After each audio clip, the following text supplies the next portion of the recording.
दोस्तों आज की कहानी में दो दोस्त होते हैं जो बैठकर शराब दारू पिया करते थे। दोस्तों एक दिन दोनों दोस्त जो है बैठ के शराब पी रहे थे। तभी दोस्तों उसी में से एक दोस्त की बीवी जो होती है वो वहाँ पर आती है चखना लेकर और उन दोनों को देती है। लेकिन उनके चखना खाने के बाद दारू शराब पीने के बाद कुछ उनके साथ ऐसा होता है कि जो वहाँ पर जो तीसरा व्यक्ति होता है उसकी मौत हो जाती है। तो दोस्तों कहानी क्या है, किस तरीके से जो तीसरा दोस्त होता है उसकी मौत हो जाती है, आइए पूरा इस वीडियो के माध्यम से जानने की कोशिश करते हैं। तो वीडियो में आगे बढ़ने से पहले आप लोगों से बस वही छोटा सा रिक्वेस्ट है कि चैनल में आप लोग पहली बार है, चैनल को लाल बटन दबाकर सब्सक्राइब कर लीजिए, जिससे कि मेरा हौसला बढ़ता रहे ऐसी सच्ची और अच्छी कहानी लाने के लिए। नमस्कार दोस्तों, मेरा नाम है कुलदीप चौधरी और स्वागत करता हूं अपने YouTube चैनल पे। दोस्तों आज की सच्ची कहानी है, ये उत्तर प्रदेश का एक शहर है उन्नाव। दोस्तों उन्नाव शहर के एक छोटा सा कस्बा है जहां पर दो सगे भाई रहा करते थे। उनका नाम रहता है विनोद और राजेश। जो दोस्तों विनोद होता है वो बड़ा बेटे का नाम होता है, जो राजेश होता है वो छोटे बेटे का नाम होता है। इन दोनों के ऊपर दोस्तों बचपन में इनके पिताजी का देहांत हो जाता है और जो पालन पोषण होता है इनकी माँ करती है। किसी तरीके से मेहनत मजदूरी करके इनकी माँ जो है मेहनत मजदूरी करके दोनों बेटों को पढ़ाती लिखाती हैं, बड़ा करती हैं। दोस्तों बड़े बेटे यानी जो विनोद होता है उसके सर पे घर की जिम्मेदारियां रहती है, तो जिसके चलते घर वाले जल्दी उनकी शादी कर देते हैं कि घर पे एक बहू आएगी तो घर खुशहाल हो जाएगा और थोड़ी बहुत जिम्मेदारियां भी बढ़ जाएंगी। तभी दोस्तों जो छोटा बेटा होता है वो बाहर कमाने के लिए सूरत चला जाता है। बड़े बेटे की जल्दी शादी हो जाती है तो जिम्मेदारियां भी ज़्यादा हो जाती हैं और शादी करके जब वो अपनी बहू को यानी कि जो उसकी माँ होती है अपनी बहू को घर लाती है, तो जो उसकी बहू होती है दोस्तों वो पूरे रिश्तेदारों को और अपने पूरे घर वालों का दिल जीत लेती है, क्योंकि वो कुछ ऐसा काम ही करती है कि वो पूरे घर वालों का दिल जीत लेती है। किसी से झगड़ा नहीं करना और सबसे प्रेम व्यवहार से बातें करना। और दोस्तों जब घर आती है और सुहाग रात की रात होती है, दूसरा दिन होता है, तभी दोस्तों घर पड़ोस के मोहल्ले के रिश्तेदार के जितने भी लोग आते हैं, महिलाएं आती हैं, सभी दोस्तों उस औरत का घूंघट उठाते हैं और देखते हैं।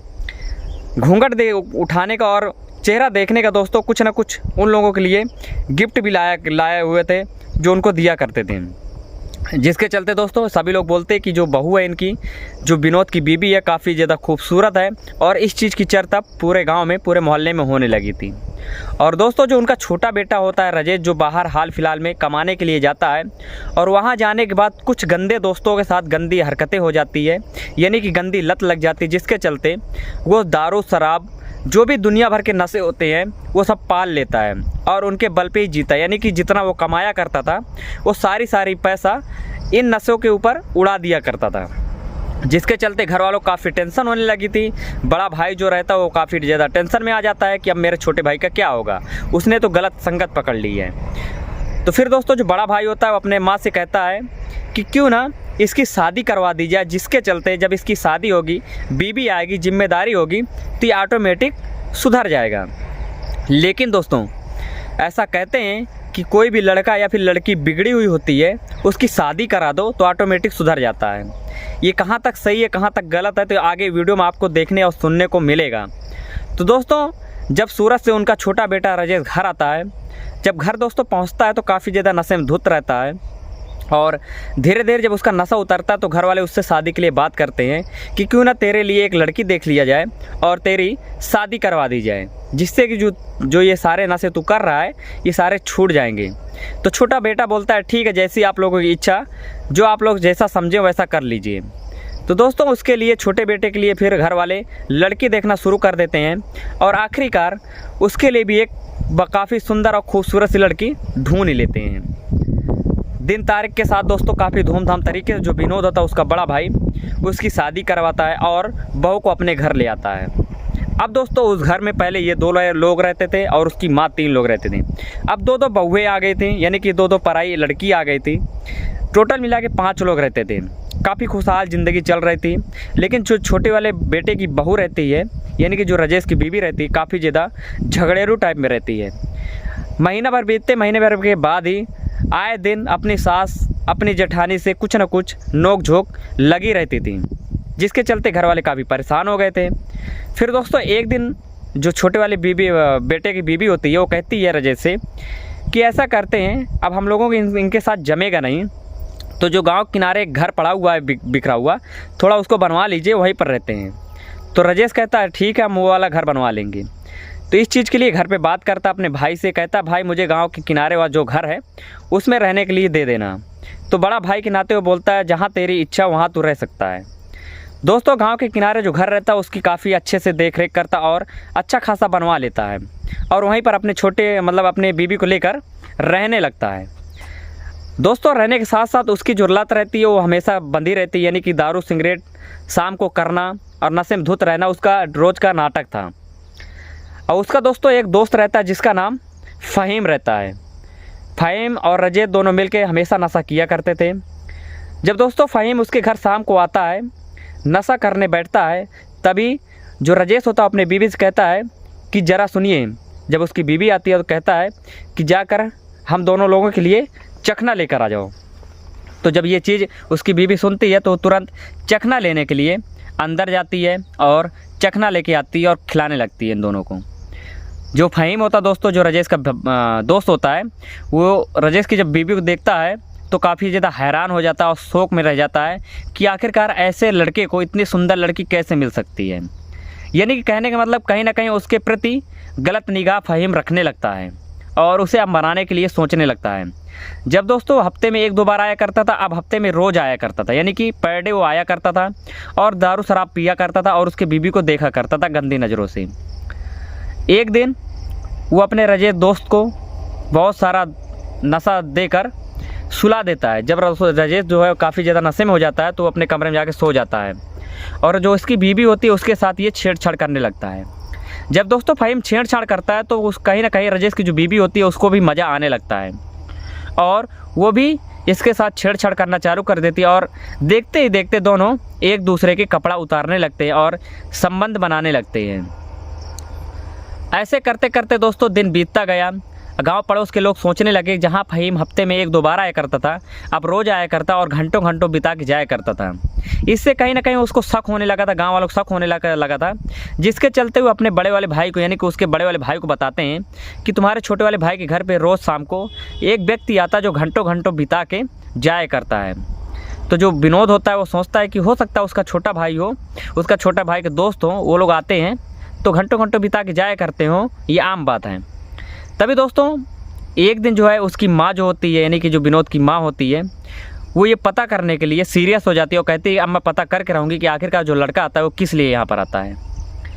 तभी दोस्तों एक दिन रजेश को लेकर आता है उसके घर पे और दारू शराब उसका जो फ़हीम दोस्त होता है उसको खूब पिलाता है। जब वो नशे में धुत हो जाता है तो उसकी बीवी को लेके अंदर कमरे में चला जाता है और संबंध बनाना चालू कर देता है। इधर दोस्तों जो उसकी सास होती है वो तुरंत ताक झाँक करना शुरू कर देती है, जाती है उस घर में, बाहर खिड़की देखती है कि बाहर जो उसका बेटा है रजेश वो पड़ा हुआ है और अंदर से कमरा बंद हुआ है। तभी दोस्तों किसी तरीके करके वो अंदर एंट्री करती है और एंट्री करने के बाद जब दोस्तों अंदर सामने का नज़ारा देखती है तो उसके पैरों तले ज़मीन खिसक जाती है, क्योंकि दोस्तों सामने उसकी बहू और एक पराया मर्द जो फ़हीम होता है वो उसके साथ काफ़ी बेदर्द तरीके से संबंध बना रहा होता है। और ये चीज़ देखने बाद वो काफ़ी ज़्यादा शौक में हो जाती है और वो दोनों बिना कपड़ों के निवस्त्र ही खड़े हो जाते हैं। और इतना देखते देखते जो उसकी बहू होती है, रजेश की बीवी होती है, वो कहती है कि फ़हीम, माँ ने हमारे बारे में सब कुछ देख लिया और सब कुछ जान गई है, अगर ये बाहर जाएगी तो ये सबको बता देगी, अब इसे रास्ते से हटाना ही पड़ेगा। तभी जो फ़हीम होता है बिना कुछ सोचे समझे वो तुरंत पास में एक डंडा रखा होता है, काफ़ी मजबूत डंडा, उससे उसकी माँ के ऊपर वार कर देता है। सर पे रखने से उसकी माँ वो जगह पे ही ख़त्म हो जाती है। जब दोस्तों उसकी माँ जगह पे ख़त्म हो जाती है तो जो फ़हीम होता है वो तुरंत ही कपड़ा पहनता है और वहाँ से गायब हो जाता है। अब जो उसकी जो बहू होती है वो बहाना ढूंढने लगती है कि आखिरकार कौन सा बहाना करे जिसकी वजह से हम बच जाएं। तभी दोस्तों वहाँ पर उसकी माँ के पास जहाँ गिरी हुई होती है वहाँ पर थोड़ा सरसों का तेल डाल देती है, इससे ये पता चले कि जब उसकी माँ आई थी तो पैर फिसल गया और लड़ गई, जिसकी वजह से सर फट गया और वो ख़त्म हो गई। दोस्तों दूसरा दिन होता है, जब विनोद ये देखता है कि उसकी माँ उसके घर वापस नहीं आई है तो ढूंढना चालू कर देता है। तो कोई व्यक्ति बताता है कि तुम्हारे छोटे वाले भाई के घर पे शाम को गई थी, अभी तक आई नहीं है। तभी वो अपने छोटे वाले भाई के घर पे जाता है और जब देखता है तो वहाँ का नज़ारा ही कुछ अलग होता है और वो काफ़ी ज़्यादा रोने पीटने लगता है कि मेरी माँ को ये क्या हो गया। तभी जो उसकी बीवी होती है यानी कि रजेश की जो बीवी होती है वो पूरा कहानी बताती है कि माँ ने हमारे घर आया था मिलने के लिए और पैर फिसल गया, जिसकी वजह से वो ज़मीन पे गिर गई और सर फटने की वजह से उनका मौत हो गई। तभी दोस्तों जो विनोद होता है उसके मन में कहीं ना कहीं खटकता है कि ये सरासर मेरे माँ के साथ कुछ ना कुछ गलत हुआ जिसके वजह से मेरी माँ ख़त्म हो गई है। तो वो तुरंत दोस्तों पुलिस वालों को फ़ोन करता और कहता है कि मेरी माँ की यहाँ पर बेदर तरीके से मौत हो गई, थोड़ा जांच पड़ताल कर लीजिए। तभी दोस्तों फॉरेंसिक टीम आती है, पुलिस वाले आते हैं, पोस्टमार्टम के लिए रिपोर्ट भेज दिया जाता है। दोस्तों पोस्टमार्टम में पता चलता है कि उसकी जो माँ होती है उसको सर पे तेज़ धार वजह से लगने की वजह से उसकी मौत हो जाती है। जब दोस्तों इस चीज़ की पूछताछ सख्ती से की जाती है तो बाद में कबूलते हैं, ये लोग बोलते हैं कि हाँ हमने ये चीज़ किया है। तो फिलहाल दोस्तों जो राजेश की बीवी होती है और जो उसका बॉयफ्रेंड यानी फ़हीम होता है, राजेश का दोस्त होता है, उन दोनों को जेल की सलाखों के अंदर डाल दिया जाता है। फिलहाल दोस्तों वो दोनों इस समय जेल के अंदर हैं। तो कहानी दोस्तों यहीं तक है। इस कहानी का सुनाने का मकसद किसी के दिल को ठेस पहुंचाना नहीं है, बल्कि जागरूक करना होता है कि अगर आपके आस पड़ोस पे आपके यहाँ कुछ ऐसा चल रहा है तो आप उससे सतर्क रहिएगा। तो कहानी दोस्तों यहीं तक है। जल्दी मिलते हैं एक नए वीडियो के साथ। वीडियो पसंद आया दोस्तों तो वीडियो के नीचे कमेंट कर दीजिएगा। चैनल में पहली बार है, चैनल को लाल बटन दबा के सब्सक्राइब कर लीजिएगा। जल्दी मिलते हैं एक नए वीडियो के साथ, तब तक के लिए आप अपना ध्यान रखिए। जय हिंद, जय भारत।